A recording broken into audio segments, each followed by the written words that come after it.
je vais vous raconter une anecdote hyper raciste que j'ai vécue dans mon job d'été.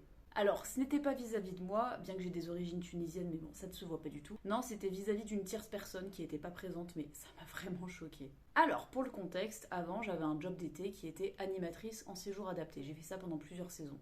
J'emmenais des personnes en situation de handicap mental en vacances et après, je restais avec elles le temps des vacances et évidemment, je m'occupais d'elles. Et l'anecdote que je vais raconter n'a pas eu lieu quand j'étais en séjour.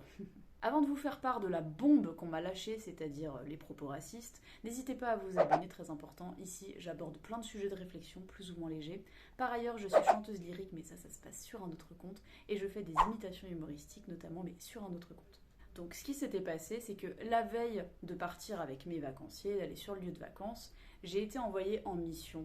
J'ai été envoyée chez une dame qui était une logeuse parce que en fait je devais aller chercher des vacanciers en voiture, après les emmener au centre et ensuite les emmener en vacances. Bref. J'ajoute ça au montage parce que c'est pas très clair. En fait, les gens que je devais aller chercher, ils étaient assez loin par rapport au centre et donc ça nécessitait que je dorme sur place pour qu'ensuite le lendemain j'aille les chercher. Donc c'est pour ça qu'il y a cette logeuse qui m'a accueillie chez elle. Donc c'était dans mon contrat. J'arrive chez cette personne, une vieille dame qui faisait des chambres d'hôtes. Et déjà, j'appréciais pas trop sa personnalité. Elle écoutait rien de ce que je racontais. En fait, elle parlait, mais pour parler d'elle. Et à un moment, elle me dit, ouais, moi, vous savez, j'ai eu des clients bizarres, etc. Et là, elle me dit, une fois, tenez-vous bien, elle me dit, oh, une fois, j'ai eu un grand noir qui s'est ramené chez moi. Dis donc, c'était impressionnant. Je sentais le truc venir. Déjà, ça me mettait très mal à l'aise.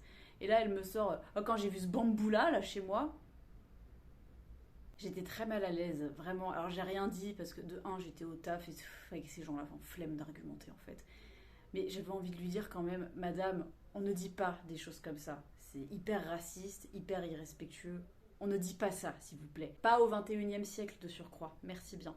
Voilà, c'était pas si long que ça comme anecdote, ça s'est résumé simplement à une insulte, mais bon, c'était déjà de trop. Encore une fois, n'hésitez pas à vous abonner, j'ai d'autres histoires dans le même style.